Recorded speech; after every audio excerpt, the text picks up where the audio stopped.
Bienvenidos a todos a este día 124. Hola Celi, hola Sarai. Hoy tenemos... ¡Qué bendición! Marlon, gracias por esa rosa.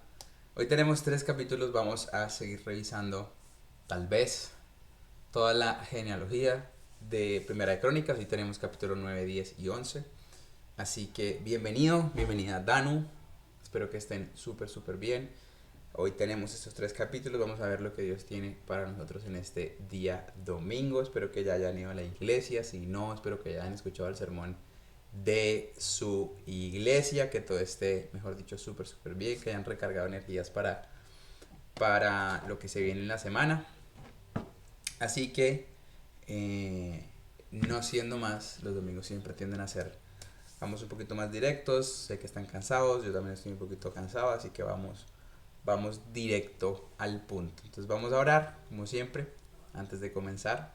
Y vamos a nuestra lectura correspondiente del día de hoy. Así que oremos. Si usted puede cerrar sus ojos, cierre sus ojos. Así usted esté viendo esto en YouTube ya resubido y no estemos en directo, cierre sus ojos y acompáñenos en esta oración.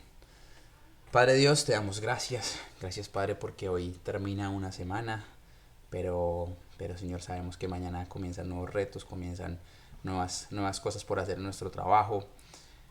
Te pido, Dios, que nos des la templanza, la tranquilidad, la paciencia y la seguridad para seguir trabajando, para seguir esforzándonos, para seguir mirando hacia adelante.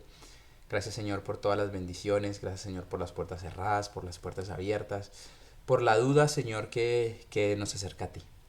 Gracias, Padre, porque hoy vemos todo con una nueva perspectiva. Te agradecemos por la oportunidad que tenemos de estar aquí reunidos, sea en vivo o en diferido en YouTube.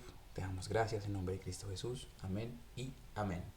Así que bienvenidos a todos a este nuevo en vivo, día 124.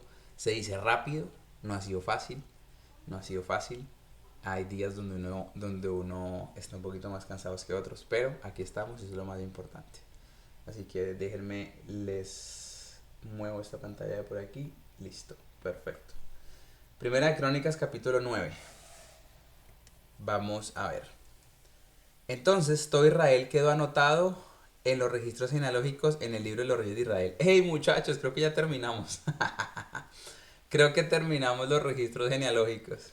Creo que volvemos a la lectura normal. Después de 3 o 4 días de estar leyendo solo genealogía. Hola Gucci, bienvenida. Así que, bien. Vamos a ver. El retorno de los desterrados. El pueblo de Judá fue desterrado a Babilonia porque fue infiel al Señor. Entonces esto de acá es consecuencia del pecado. Los primeros desterrados en regresar a las propiedades en sus antiguas ciudades fueron los sacerdotes, los levitas, los sirvientes del templo y otros israelitas. Algunas personas de la tribu de Judá, Benjamín, Efraín y Manasés, volvieron y se establecieron en Jerusalén. Una familia que regresó fue la de Utai, hijo de Amiud, hijo de Ormi, hijo de Imri, hijo de Bani, un descendiente de Fares, hijo de Judá. Otros que volvieron pertenecían al clan de los Silonitas, entre ellos Asaías el mayor y sus hijos. Del plan de los Seraitas regresó Jeuel junto con sus parientes. En total regresaron 690 familias de la tribu de Judá. De la tribu de Benjamín volvieron Salú, hijo de Mesulam, hijo de Odavías, hijo de Asenúa, Ibneas, hijo de Jeroam, Ela, hijo de Uzi, hijo de Micri y Mesulam, hijo de Cefatías, hijo de Reuel, hijo de Ibnías. Todos estos fueron jefes de clanes y aparecían en los registros genealógicos. En total regresaron 956 familias de la tribu de Benjamín. Nosotros celebrando que ya habíamos terminado la genealogía, pero acá nos metieron la genealogía por derecha.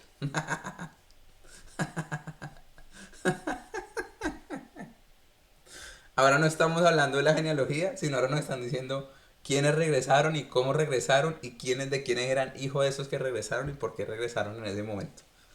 Así que bueno, pero toda la Biblia es importante, si está ahí es por algo. Así que reciba este mensaje de la manera como ha recibido el mensaje de los 123 días anteriores. Los sacerdotes que regresaron. Entre los sacerdotes que regresaron se encontraban Jedaías, Joiarib, Jaquín, Azarías, hijo de Hilcías, hijo de Mesulam, hijo de Sadoc, hijo de Meraiot, hijo de Ahitob. Azarías fue el funcionario principal de la casa de Dios. Otros sacerdotes que regresaron fueron Adaía, hijo de Jeroam, hijo de Pasur, hijo de Malquías, y Masaí, hijo de Adiel, hijo de Hasera, hijo de Mesulam, hijo de Mesilemit, hijo de Imer.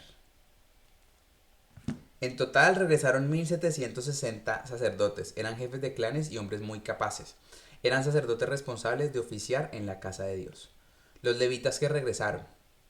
Los levitas que regresaron fueron Semaías, hijo de Asub, hijo de Azricam, hijo de Asabías, un descendiente de Merari, Bacbacar, Eres, Galal, Matanías, hijo de Micaya, hijo de Sicri, hijo de Asaf, Obadías, hijo de Semaías, hijo de Galal, hijo de Jedutún, y Berequías, hijo de Asa, hijo de Elcana, quien vivió en la región de Netofa. Los porteros que regresaron fueron Salum, Acub, Talmón, Aimán y sus parientes. Salum fue el portero principal. Anteriormente eran responsables de la puerta del rey al oriente. Estos hombres servían como porteros para los campamentos de los levitas. Salum era hijo de Coré, un descendiente de Abiasaf, del clan de Coré.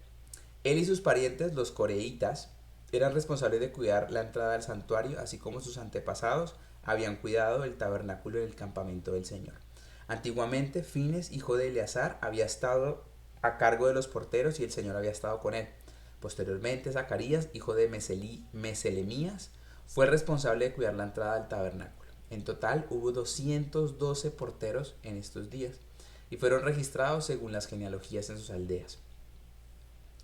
Samuel el vidente los asignaron a sus puestos. Como sus antepasados eran hombres de confianza, David y Samuel el vidente los asignaron a sus puestos. Estos porteros y sus descendientes, por sus divisiones, eran responsables de cuidar la entrada de la casa del Señor cuando esa casa era una carpa. Los porteros estaban colocados en los 4 puntos cardinales: al oriente, al occidente, al norte y al sur. Sus parientes en las aldeas venían con regularidad para ayudarles con responsabilidades durante ciclos de 7 días. Los 4 porteros principales, todos los levitas, eran funcionarios de confianza porque eran responsables de las habitaciones y de los tesoros de la casa de Dios. Pasaban la noche alrededor de la casa de Dios, ya que era su deber cuidarla y abrir las puertas cada mañana. Algunos de los porteros tenían a su cargo el cuidado de los diversos objetos empleados en el culto, con el fin de impedir pérdidas. Llevaba la cuenta cuando los sacaban y cuando los guardaban. Otros eran responsables del mobiliario, de los objetos en el santuario y de los suministros como la harina selecta, el vino, el aceite de oliva, el incienso y las especias. A Matatías, levita e hijo mayor de Salum, el coreíta, se le confió la preparación del pan utilizado para las ofrendas. Y algunos de los miembros del clan de Coat tenían a su cargo la preparación del pan que se debía poner en la mesa cada día de descanso. Vladimir, gracias por esa rosa, mi brother. Los músicos, todos levitas prominentes, vivían en el templo, estaban exentos de otras responsabilidades, ya que estaban al servicio a todas horas. Todos estos hombres vivían en Jerusalén, eran cabezas de familias levitas y aparecían como líderes prominentes en los registros genealógicos. El árbol genealógico de la familia de Saúl. Jehiel, el padre de Gabaón, vivía en la ciudad de Gabaón. El nombre de su esposa era Maca y su hijo mayor se llamaba Abdón. Los demás hijos de Jehiel fueron Sur, Cis, Bal, Ner, Nadab, Gedor, Aio, Zacarías y Miclot. Miclot fue el padre de Simeam. Todas estas familias vivían unas cerca de otras en Jerusalén. Ner fue el padre de Cis. Cis fue el padre de Saúl. Saúl fue el padre de Jonatán, Malquisúa, Abinadab y Esbal. Jonatán fue el padre de Meribal. Meribal fue el padre de Micaya. Los hijos de Micaya fueron Pitón, Melec, Tarea y Acas. Acas fue el padre de Jada. Jada fue el padre de Alemet, Asmavet y Simri. Simri fue el padre de Mosa. Mosa fue el padre de Bina. Refaías fue el hijo de Bina. Elasa fue el hijo de Refaías. Asel fue el hijo de Elasa. Asel tuvo 6 hijos cuyos nombres fueron Azricam, Bocru, Ismael, Searías, Obadías y Anán. Estos fueron los hijos de Asel. Muerte del rey Saúl. Ahora bien, los filisteos atacaron a Israel y los hombres de Israel huyeron ante ellos. Mataron muchos en las laderas del monte Gilboa. Los filisteos cercaron a Saúl y a sus hijos y mataron a 3 de ellos, Jonatán, Abinadab y Malquisúa. La batea se identificó cerca de Saúl y los arqueros filisteos lo alcanzaron y lo hirieron. Con gemidos, Saúl le dijo a su escudero: toma tu espada y mátame antes de que estos filisteos paganos lleguen para burlarse de mí y torturarme. Pero su escudero tenía miedo y no quiso hacerlo. Entonces Saúl tomó su propia espada y se echó sobre ella. Cuando su escudero vio que Saúl estaba muerto, se echó sobre su espada y murió. Así que Saúl y sus 3 hijos murieron allí y su dinastía llegó a su fin. Tal como el Señor había dicho, ¿no? Cuando los israelitas que estaban en el valle de Jezreel vieron que su ejército había huido y que Saúl y sus hijos estaban muertos, abandonaron sus ciudades y huyeron. Entonces los filisteos entraron y ocuparon sus ciudades. Al día siguiente, cuando los filisteos salieron a despojar a los muertos, encontraron los cuerpos de Saúl y de sus hijos en el monte Gilboa. Entonces le quitaron la armadura a Saúl y le cortaron la cabeza. Luego proclamaron las buenas noticias de la muerte de Saúl ante sus ídolos y a la gente en toda la tierra de Filistea. Pusieron su armadura en el templo de sus dioses y colgaron su cabeza en el templo de Dagón. Cuando el pueblo de Gabes de Galat se enteró de todo lo que los filisteos le habían hecho a Saúl, todos los valientes guerreros llevaron los cuerpos de Saúl y sus hijos de regreso a Gabes. Luego enterraron a sus huesos debajo del gran árbol de Jabes y ayunaron por 7 días. De manera que Saúl murió porque fue infiel al Señor. No obedeció el mandato del Señor e incluso consultó a una medium en lugar de buscar dirección del Señor. Así que el Señor le quitó la vida y le entregó el reino a David, hijo de Isaí. Entonces, como lo vimos en el devocional, parece como si estuviéramos leyendo lo que ya leímos, pero vamos a ver ciertos detalles que no que el autor incluyó y que recuerden que no sabemos quién fue precisamente el autor del libro de Crónicas, ¿no? Pero para hacer como un poquito más profundo, exacto, así como dice él. Entonces, antes de pasar al último capítulo de hoy, es de manera que Saúl murió porque fue infiel al Señor, no obedeció el mandato del Señor recuerden, cuando por medio de Samuel, Dios le dijo que no hiciera ningún tipo de sacrificio ni hiciera ningún tipo de ofrenda. Pero recordemos que ay, casi me cae esto ya. Algo que ocasionó que Saúl tomara la decisión de hacer esas ofrendas quemadas, fue que las personas los hombres que formaban parte de su ejército, qué bendición, qué bendición. gracias Andresito por esa patata, esa fiesta de la cosecha y ese TikTok. Muchas gracias, mi bro. Ah, Qué bendición, se pusieron de acuerdo. qué bendición. Gracias Celi por esos 9 conos de helado y Andrés por esos 4 conos de helado. Pausa publicitaria. Como patata si era un boniato. Pues eso me dijeron que el boniato era una patata. Eso me dijeron nuestros amigos mexicanos. Por eso digo patata. O entendí mal. A mí me dijeron eso, A mí me dijeron eso, Hola Juan, estamos leyendo la Biblia, Juan. Estamos leyendo. Vamos a leer Primera de Crónicas 11. Así que tome asiento, tome asiento. Celi, gracias por ese cono de helado.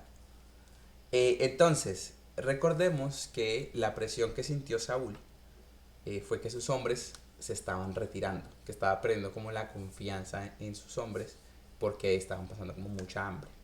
Entonces él dijo, no, voy a quemar esas ofrendas porque Samuel no llega, ¿no? Y justo después de que Saúl quemó esas ofrendas, llegó Samuel. Eso es lo primero. Y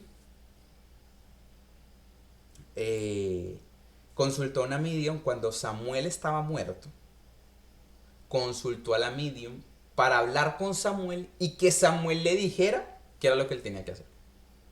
Entonces a eso hace referencia este versículo 13, donde dice, no obedeció el mandato del Señor e incluso consultó a una medium. Para que refresquemos ahí un poquito de esa historia de Saúl, ¿no? Los mexicanos le dicen camote al boniato. Bueno, no nos vamos a poner a pelear. Voy a decir boniato para buenos, nuevos y extraños. Gracias por el boniato, Andresito. Lucho lo mismo que tú. Lucho con lo mismo que tú. Y una amiga me lo recomendó. Juan, yo ya no lucho con eso. Luché con eso un tiempo. Y por eso hablo de eso en mis redes sociales.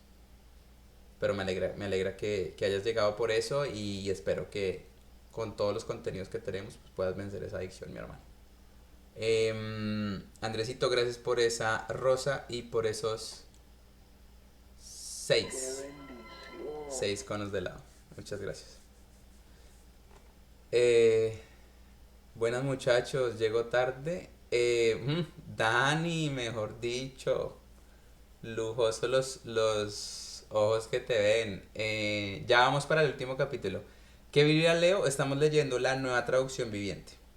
Esa es la versión que estamos leyendo. La Gaby. Entonces ya, creo que ahora sí oficialmente dejamos, pero como que el último. Ah, pero es que si usted llega 20 minutos tarde, culpa mía no es. Culpa mía no es. Celi estuvo aquí desde el minuto uno. Esperamos que estés mejor, Dani.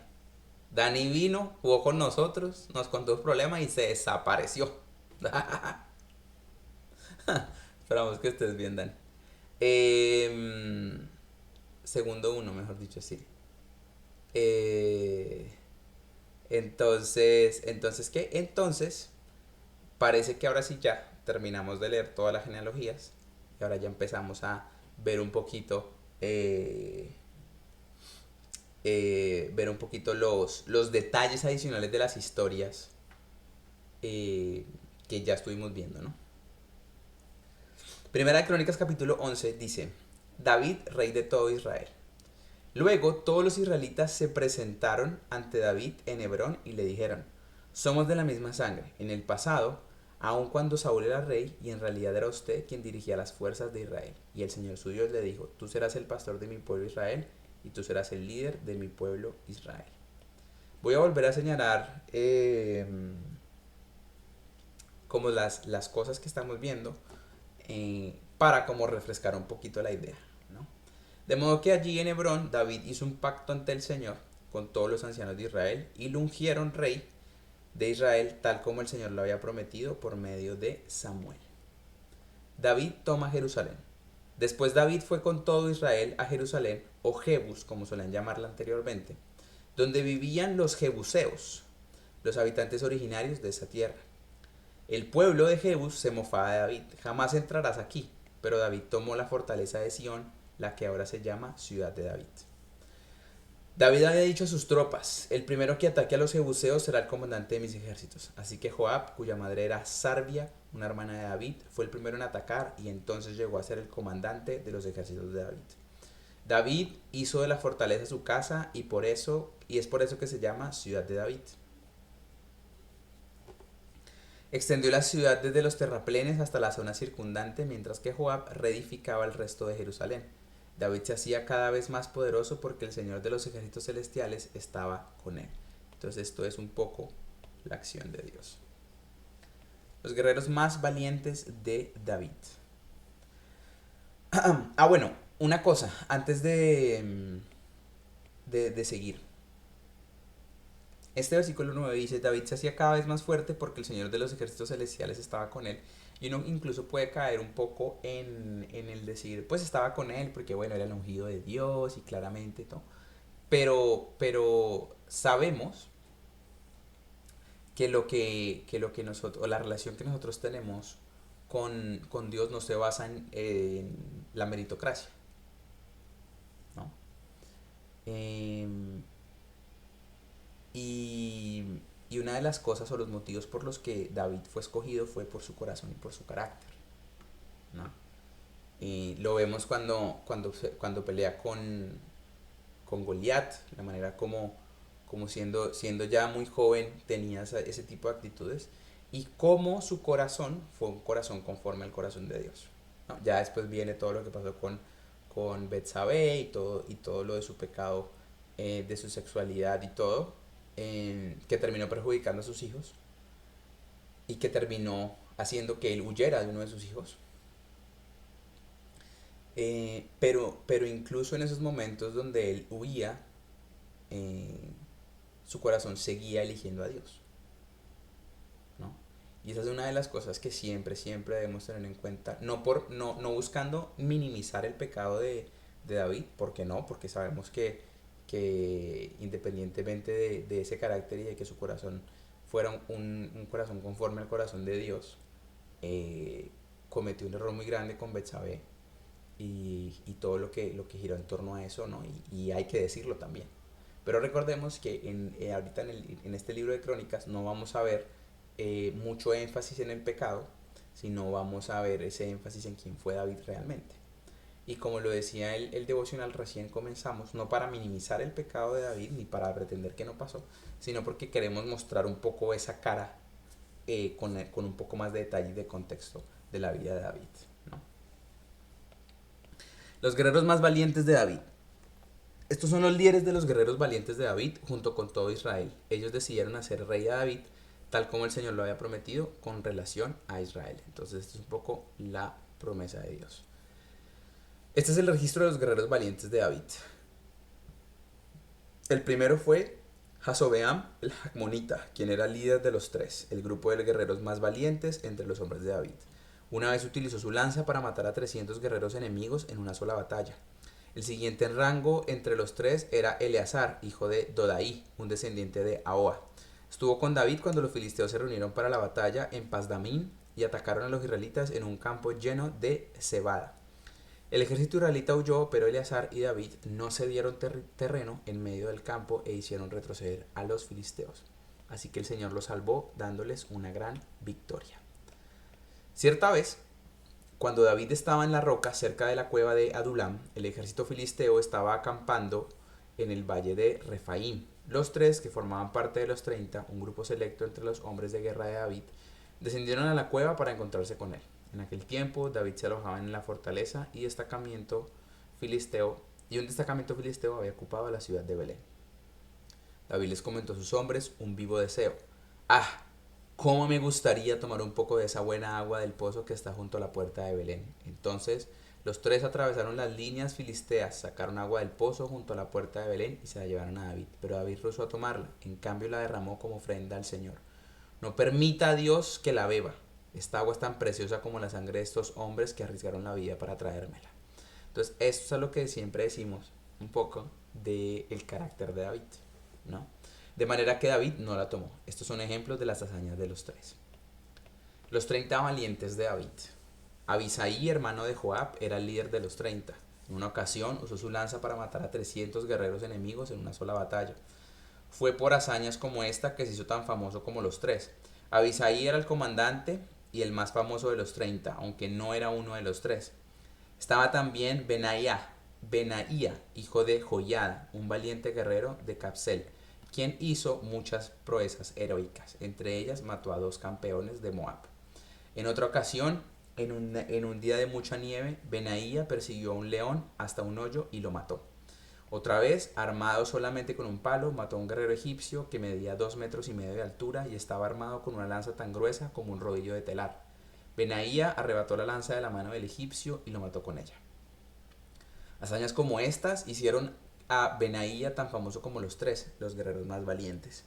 Recibió más honores que los demás miembros de los 30, aunque no era uno de los tres. Además, David lo nombró capitán de su escolta. Entre los guerreros más destacados también se encontraban Asel, hermano de Joab, Elanán, hijo de Dodo de Belén, Sama de Arod, Eles de Pelón, Ira, hijo de Iques de Tecoa, Abiezer de Anatot, Sibecaí de Usa, Salmón de Ajoc, Maharaí de Netofa, Elet, hijo de Bana de Netofa, Itaí, hijo de Rebaí de Gibea, en la tierra de Benjamín, Benaía de Piratón, Uraí de las proximidades de Nahalegas, Abialbón de Araba, Asmavet de Baurim, Eliabá de Salbón, los hijos de Jasén de Gisón, Jonatán, hijo de Sague de Arar, Ayam, hijo de Sarar de Arar, Elifal, hijo de Ur, Efer de Mequer, Ahías de Pelón, Esro de Calmero, Paraí, hijo de Esban, Joel, hermano de Natán, Mibar, hijo de Agraí, Selec de Amón, Naharaí de Berot, escudero de Joab, hijo de Sarbia, Ira de Jatir, Gareb de Jatir, Urias elitita, Sabad, hijo de Alaía, Adina, hijo de Sisa, el líder rubenita que tenía 30 hombres consigo, Anán, hijo de Maca, Josafat, el mitnita, Usías de Astarot, Sama y Geliel, hijos de Otam, de Aorer, Gedeial, hijo de Simri, Joa, su hermano de Tis, Eliel de Mahaba, Jerabai y Josaba, hijos del Nam, Itma de Moab, Eliel y Obed, Jaziel de Soba.